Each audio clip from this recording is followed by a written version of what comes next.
on Earth, we look up at the stars and peer out in the sky and so forth and wonder where we may have come from, how we got here. Is there any meaning to our life? We search through different belief structures, religions, philosophies, and so forth, trying to answer the big questions in our life.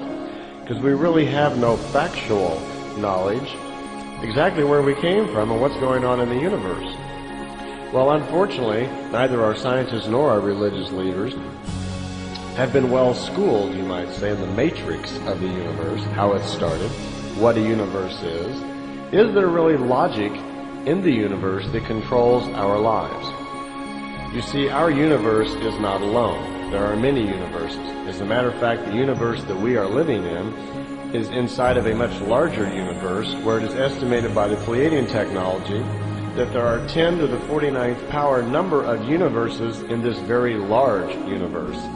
10 to the 49th power means if you took a pencil and set down and made a 1 and then put 49 zeros out, that's the size of the number. Now that's a huge number.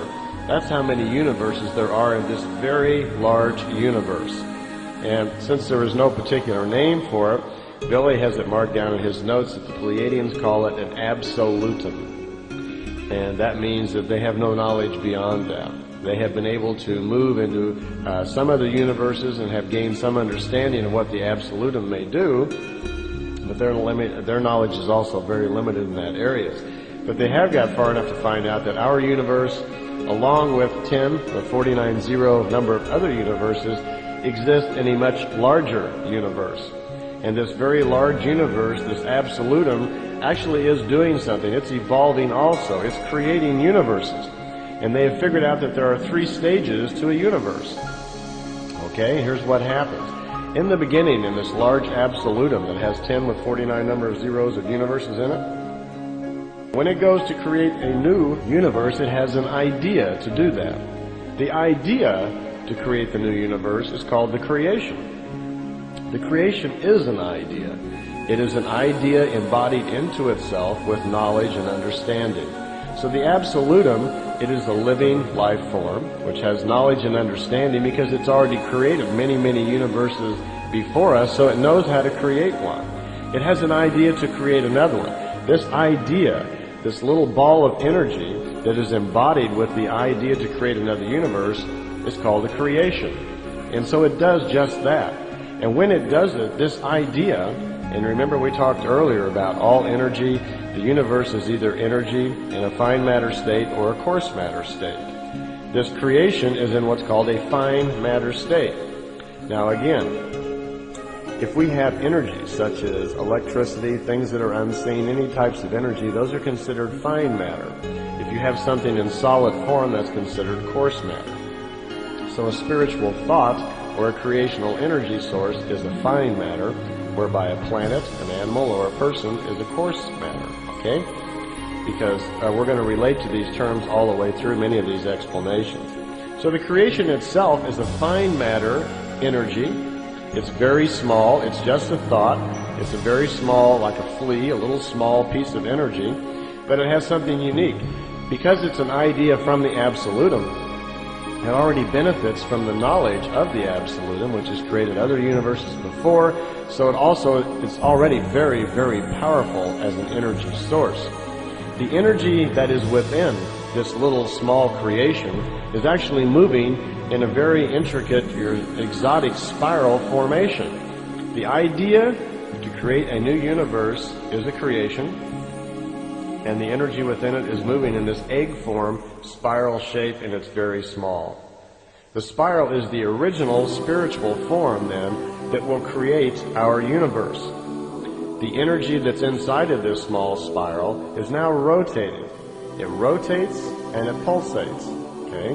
What happens is, over a period of time, this idea, this creation that has the idea to create a universe, slowly evolves. It works out how and where it's going to do it by benefit of the knowledge it's received from the absolutum. At a certain point then, this creation then establishes the area where the universe is going to be. And what happens is, when our universe then, the creation decides to create a new universe, the area is established where our universe will be. And that's something similar to what the Big Bang Theory is. There is something like an explosion, they say, but there's no material or coarse matter that explodes. It's only fine matter. It's only energy. So the energy itself expands and creates an area in the absolutum where the universe then is going to grow and evolve. The creation is doing this, and the creation again is just fine matter energy with the knowledge from the absolutum. It has now created an area where the universe, where you and I live, is going to grow. However, there are no material things in it right now. It is of large size, but there's nothing in there but fine matter, just energy. There are no planets at this point, and there's no time involved. It's just energy that rotates in a spiral fashion. Now the energy continues on now to learn and understand, and the creation gets the thoughts and ideas, understanding, the sense of reason, and it comes up with the idea of life. Idea is the key word here, because as we're learning in science, all matter possibly was formed from an idea. Ideas, just like when you think, are formed by logical conclusion, and as the idea becomes more concentrated upon, it begins to get stronger in energetic form. It can actually create solid material things. So this is how our universe has come about. The creation has created the universe and all of this material by the knowledge that was embodied within it. And now we have the giant area. Our universe is growing. There are no planets in it yet, but it has thought, feeling, understanding, sense of reason, and an idea to create life. It then creates what's called space and time. In other words, the matrix then of our universe begins to become created. And we have a big empty universe with movement, because now we have the space, the emptiness, and it creates time. And it does this by virtue of an impulse it gets from the absolutum. Our universe now continues to grow, and as it does so, belts or divisions begin to occur within this large area. Okay? What has happened now, our universe is glowing like a large, the word is sohar, because this big energy form in the middle of our universe, which becomes like a central sun, is called by them a sohar. And what it is the concentrated form of the knowledge of creation embedded into our universe. All of this knowledge that is growing on how to evolve the universe is in this central sun area. That is called the sohar. It's like a bright light. And as our universe then continues to grow and expand, it will form belts, looking similar to like a tree trunk. As time goes by and creation continues to use its knowledge and so forth and understanding to create this universe, slowly those belts start manifesting at different levels of evolution. And the third belt in is called the material belt. The outer belt is called the push belt, which separates it from the other universes. But the third belt in is where all of the planets, the coarse matter, is evolving. It's similar to like what an egg does. It has different layers in it. Only our universe is divided into 7 layers. It is establishing already that there are 7 levels, 7 different types of energy in our universe. And they all have different things that they do. Each level of energy has different understanding, different knowledge, and different purpose. So the logic of the universe is beginning to be established by virtue of this creational idea, this embodied idea that is creating all of this material. Okay? So this continues on to a point where there is a material belt. And in this material belt, unlike any of the other belts, in here now, the energy matter, the fine matter, begins to get thicker and thicker, denser or denser. If you can imagine nothing, and then energy, and what would energy be as it gets a little bit denser? Well, there was no word for it in the German language, so Billy decided to call it fluffy matter. So before it becomes gas, it's what's called fluffy matter. First there is the thought of the creation. The thought gets thicker, more dense, and turns into fluffy matter. And eventually the fluffy matter then evolves into gaseous states, which are going to form all of our suns and planets through nebulae. Okay? At this particular point, something very important happens, though, in our universe. Once our universe has established a material belt, then time begins. Up until that point, there is no time in the universe, because time only acts upon material objects, coarse matter objects, all right? And this time impulse somehow comes into our universe then via the creation from some source of the universe that created us. One universe creates another. There are cycles to universes.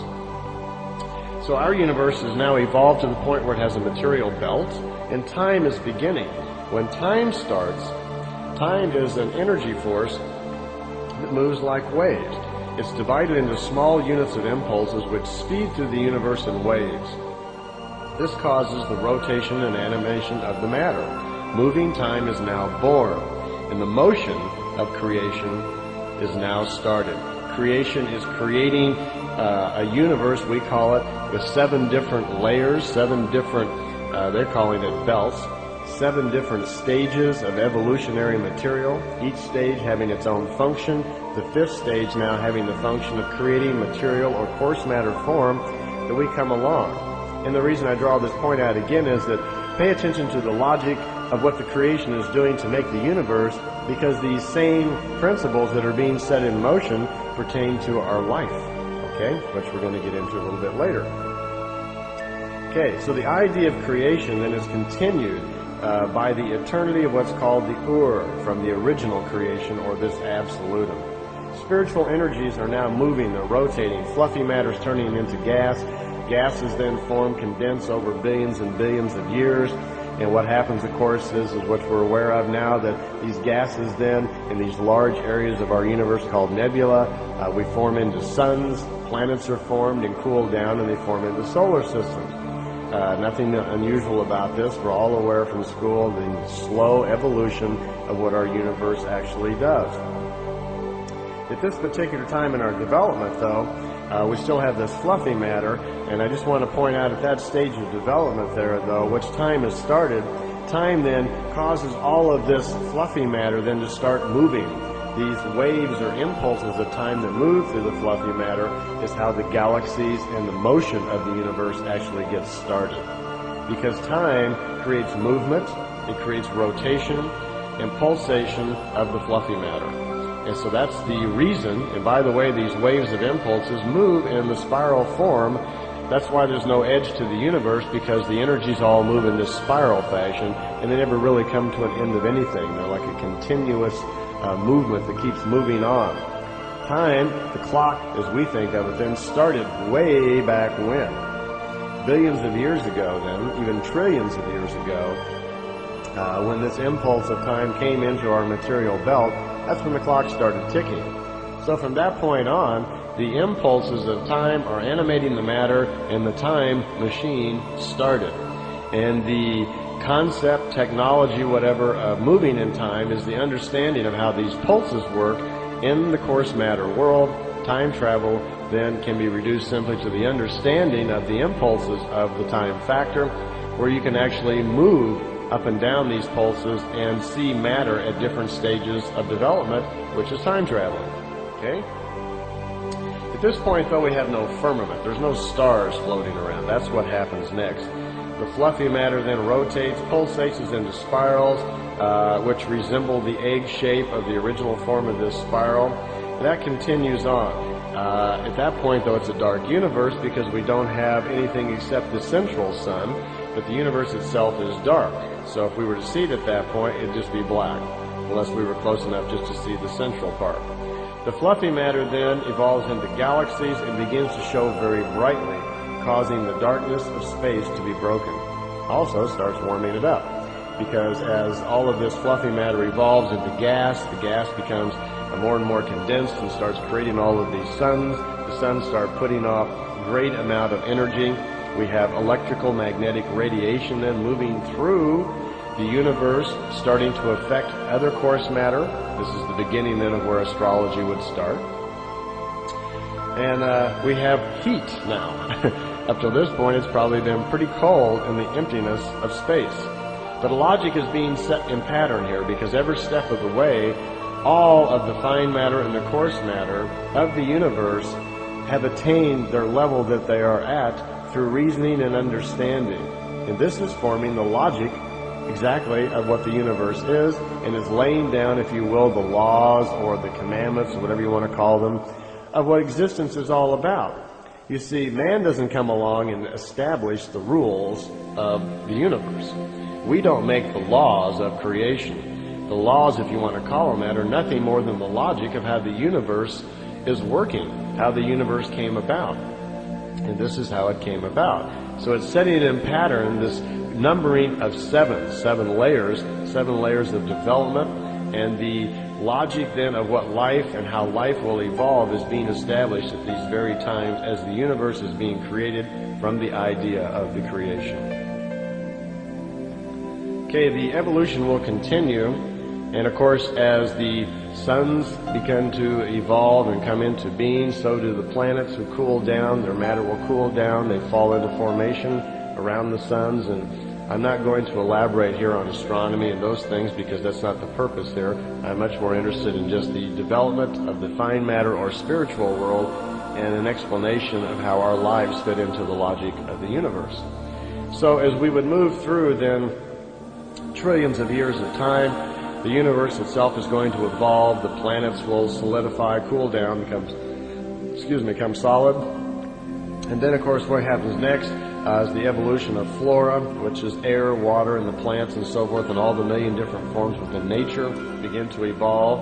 Important to note, though, that all throughout nature, as all of this food kingdom, if you want to call it that, starts to be evolved over billions of years that will take, the logic of the universe is being used here in every step of the way. Every time a plant is evolving and being created, it is being done so with the logic that was provided originally by the creation, that embodied idea that is still the original map or idea that's causing everything to work. My point simply is to keep clear all throughout that there is definite logic and understanding to what the universe is doing, and that it is following exactly, as the Pleiadians are telling us, these levels of 7 stages of development all of the way through, and this also man will mimic and follow this same level of same stages of development that the universe is doing. After the food kingdom, of course, has evolved, since the universe is not totally stupid, you have to have food before you can have animals who eat food. So once that the universe understands through the knowledge of creation, exactly at this point you can start seeing where a creation and a universe are really the same thing. A creation, what Pleiadians call the original idea to create a universe, actually is, but all throughout this creation then basically is the fine matter energy which creates a universe. Okay? So creation and universe start to become kind of synonymous here as this thing, and for the rest of the explanation it really will become the same thing, because creation is an idea that grows into being a universe. At this point now, the logic of creation has understood how to make the food kingdom. It has the idea of life, and it has learned that first it must create food so that there can be creatures to eat it. Fauna, which is the animal kingdom, comes along. And of course, the animal kingdom now is an entirely different level of spiritual energy. It is a different level. It's following the 7 levels of development that are established within the matrix of the universe or creation itself. And each one of those 7 levels is broken down to 7 other levels with 7 subgroupings under that. So in the Pleiadian science, they've been able to map out entirely all these different levels of development of the creation itself. And through time travel and knowledge from other races, they've learned to understand each incremental step that a creation goes through in its evolution, because this original idea of creation is doing exactly that. It is an idea that is evolving. Probably not so much different than just an idea that each one of you may have at any given moment. That idea is set in motion. It does not just die out. All of your thoughts and ideas have life to them, and when concentrated and thought on hard enough, they are manifested in greater and greater energy. And even us little humans can think to the point that we can cause creations, that we can create matter to actually happen. Because matter is nothing more than the following through of a logical idea. At the point that it's necessary or logical to create the animal kingdom, then creation does that. It has the idea, then creates the energy forms to create the animal kingdom, which are coarse matter beings. Nature reacts differently than the humans do. After the animal kingdom has been evolved and goes to a certain point of stage, there gets to be a point in the stage of development of the creation then where logically it can create human life. And there's quite a bit of difference between the human life and the nature life. Humans evolved naturally out of the dead animal tissue in plants. There's a mixture. Scientifically, that's how it actually works. When the fine matter gets to the point of understanding and knowledge where it can create a human being, that's how it does it. The first human being on a planet where the life acids and so forth are correct around a certain kind of sun where it's possible for human life to develop, that's how it is done. The knowledge is provided by the fine matter energy of creation. The coarse matter provides the body material for the first human being to be born, and that is done through an understanding of the mixing together of dead animal tissue and plants. So humans are a spirit form that have come out of the idea of creation. We were created then through the logic of the creation, creating this thing we call a universe in logical steps. So there's a part piece of creation in all of us, and that part piece is an understanding of what the creation is. We are connected to it because we are a spirit form which is derived from the spiritual energy which is creation. Humans are totally separate from the flora and fauna kingdoms. We have no connection with the animal kingdom or the food kingdom. You were never a plant. You were never an animal of any type. You are a separate level of evolution, just as the plant kingdom, the flora kingdom, has its limitations. When the idea for the flora kingdom to be evolved, it has a beginning level of evolution and it has a high level of evolution. It can only evolve to a certain point. The same with nature. It's a different kind of spiritual energy. It has its levels of evolution also. It has a low level of evolution that is necessary to be attained on a planet before the animal kingdom can naturally evolve and become into existence. And it can only evolve so highly. Animals can never evolve to the points that humans can. We are a different kind of spiritual energy because human forms, spirit forms, can evolve into what's called perfection, which will be explained a little bit later on. In other words, the human being is capable of evolving to a much higher level than an animal can. An animal has limitations. An animal spirit is different. As we'll discuss a little later, it reincarnates differently on a different time schedule and works differently than the human form does. So be comfortable. You were never a flea, a dog, or a snake, or anything like that. Okay, but it was necessary for our planet to evolve naturally through these levels of evolution before it was possible then for the human being to evolve on his own. So man then begins to develop and evolve. Words are formed into language. You go through our very simple steps of evolution, and then man comes in and develops to the higher forms of perfection. In our galaxy, which we call the Milky Way, originally in our galaxy, it has been learned by the Pleiadians through association with other races, that originally in our galaxy, when it formed a long time back, there were a little over 44 million different planets where human life, as we know it, evolved naturally on its own. Now, there are countless numbers of sun systems and planets in our Milky Way. But originally, left alone, there was 44 million planets, similar to Earth, where there was the necessary acids, atmosphere, environmental controls, suns, and so forth, necessary for a man to evolve. That happened. Of this 44 million, it has grown greatly, because the galaxy itself is quite old.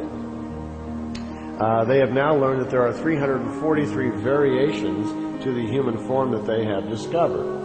This is variations in fingers, toes, size, bone structure, eyes, nose, so forth.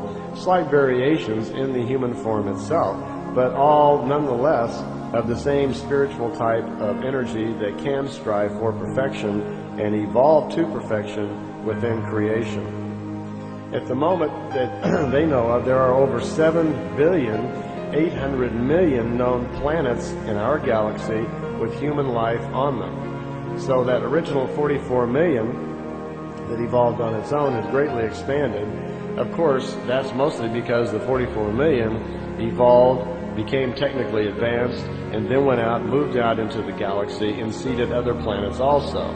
So here we are, we're moving along, you and I, on our own little planet, not really aware factually of what's going on out in the universe, and now we're finding out that we're kind of on the late freight, that the universe has been going on for a long time, the galaxy is quite old, and before our little civilization came along, there literally have been billions of other civilizations just in our galaxy that are far older than we are.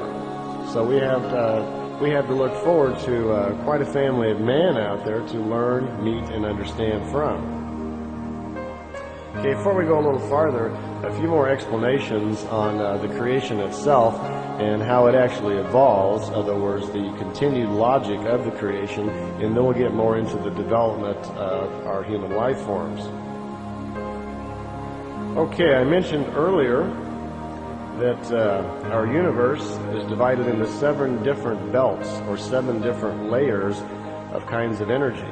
And then, intricately enough, each one of those different layers of the creation itself are subdivided into different levels of knowledge and understanding also. So the creation actually is a great big, huge thought of knowledge. It's a large idea that once was small and is evolving into a very large area. At least we think of it as large. But on the scale of some other microcosm, it's probably infinitely small. What happens to our creation? Well, let me give you a few more ideas about the creation of ourselves, and then we will kind of pay a little bit more attention to our own human development. I said originally that once our creation was established, that the outer belt of it, if we could, for instance, take our creation, and we suddenly became the incredible enlarged person ourselves and grew much larger than the universe so we could see the thing, we would look at our creation and see that it is egg-shaped, that it has followed the form of the original idea of creation, which was an egg-formed spiral, and as it is bursted into a large area and the Sohar has expanded it, as all of this has happened, it has maintained the general shape. So let's say our creation, as we're looking at it, looks like a big egg. Now let's take a knife and let's slice that egg right in half. And we'll take the top off and just set it aside. And as we look down now at the inside of the creation we're looking at, and again, creation now and universe are the same thing at this point, what we see is it looks like kind of like a tree trunk with different rings in it, and that's these belts that I'm talking about. The outer edge is called the push belt, and that's because it pushes against the other universes. It not only keeps other energies and coarse matter from coming into ours, but it also serves the purpose of keeping our energies from going out and getting involved with other universes. So it's like a separator. It's like a skin on an egg, if you want to call it that. The first layer there is called the creation belt. And this is just a name that is given to it by the Pleiadians as they explained it to Billy. The main purpose apparently of the creational belt, which is a very highly evolved form of energy, it creates what's called the changing belt, which is the second belt in. Now the functions of the changing belt, as I understand it, frankly are to serve in the evolution of the material belt, which is next. And it is this material belt that you're looking at here, which is where all of the planets are. That is the only belt of the creation that has coarse matter in it. Coarse matter, again, being anything that is solid.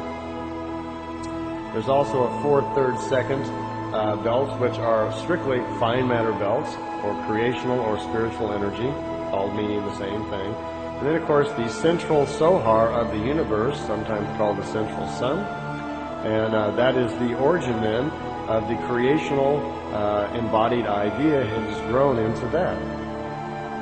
So that's what our universe actually looks like when you actually look at it. As a matter of fact, one of the scientific secrets for figuring out space travel is right here on this diagram. We live in a material belt where there is time. Only the material belt has the time energy in it. And think of time as an energy. It's a wave of energy that moves and pulses through our material belt in this spiral formation. That's why we have rotation, movement, animation of matter in the material belt that does not exist in the other belts.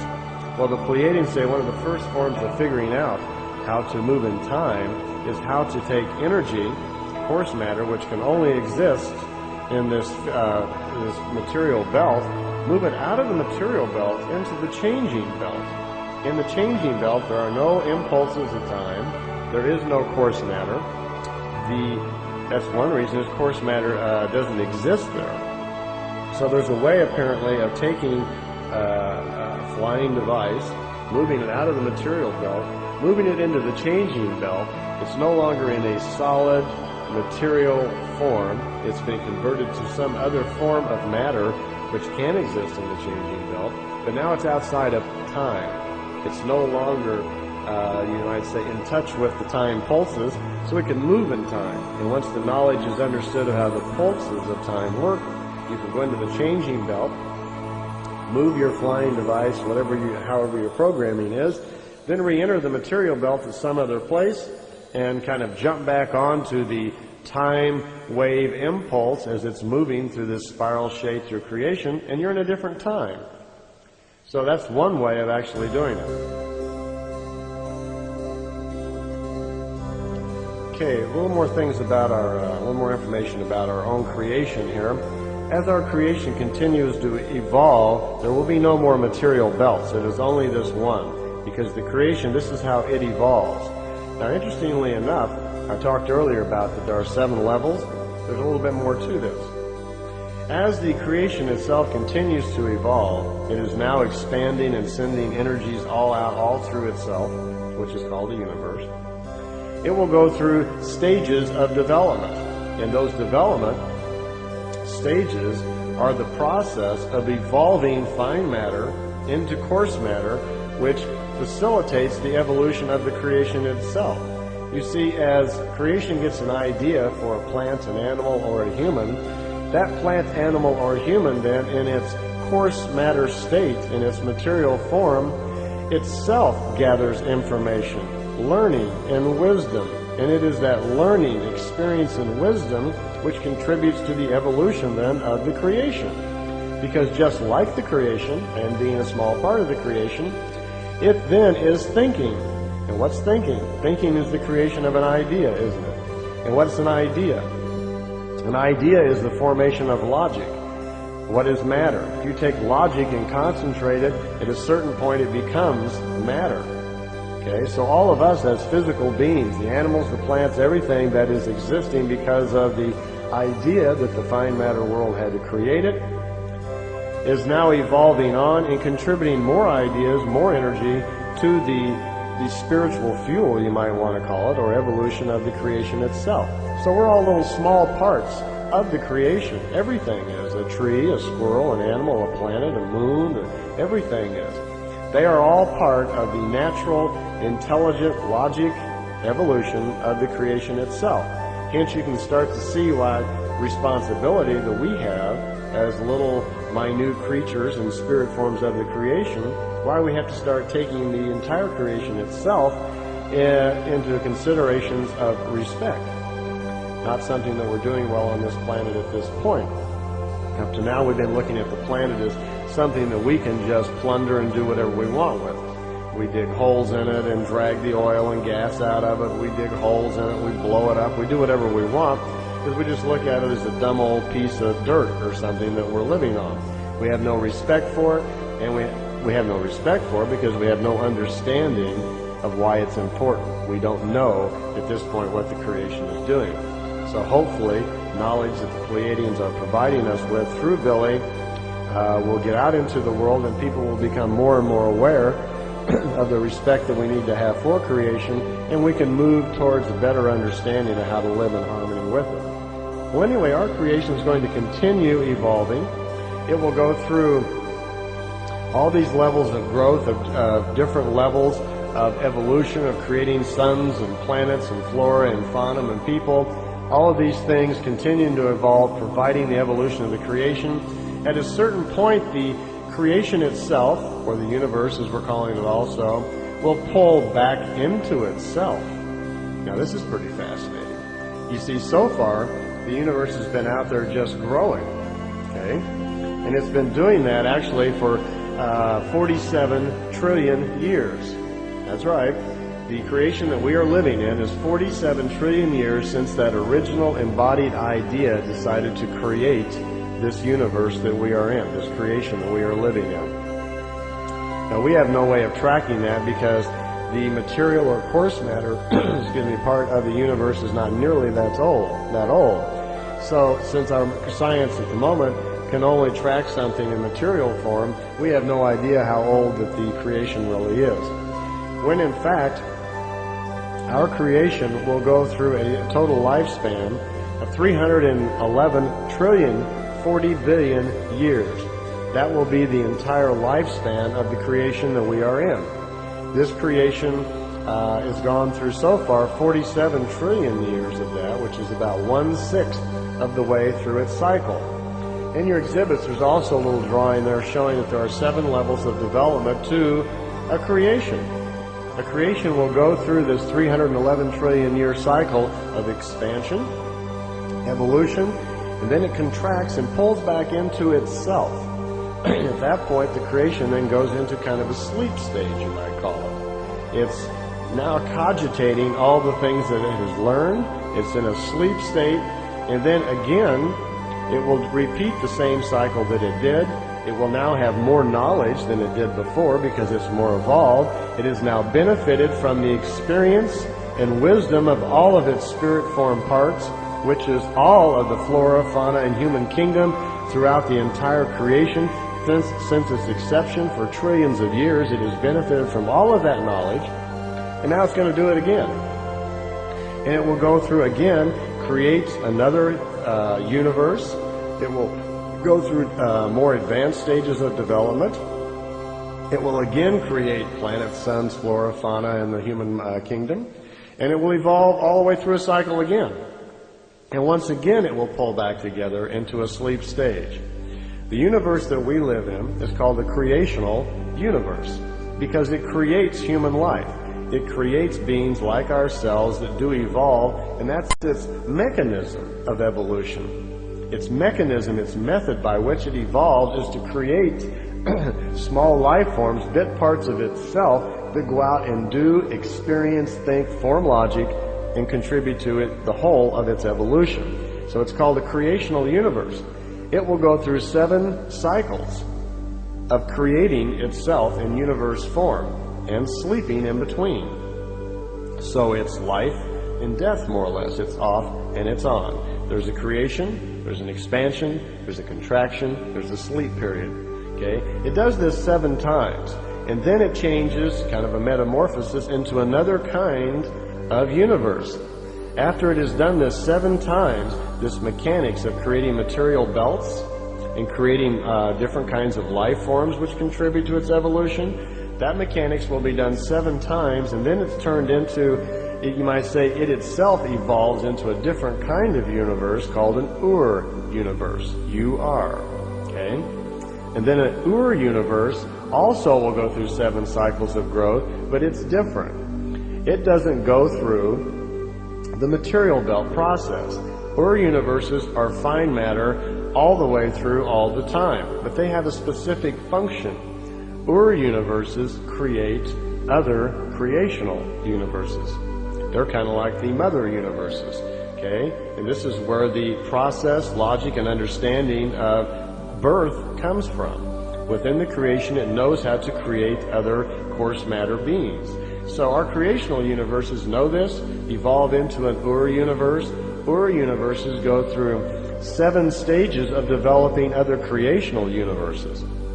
Okay? And after an Ur universe goes through its 7 levels of its own evolution of learning and understanding how to create entirely new universes to start off, new creational ideas, it then evolved into what's called a central universe.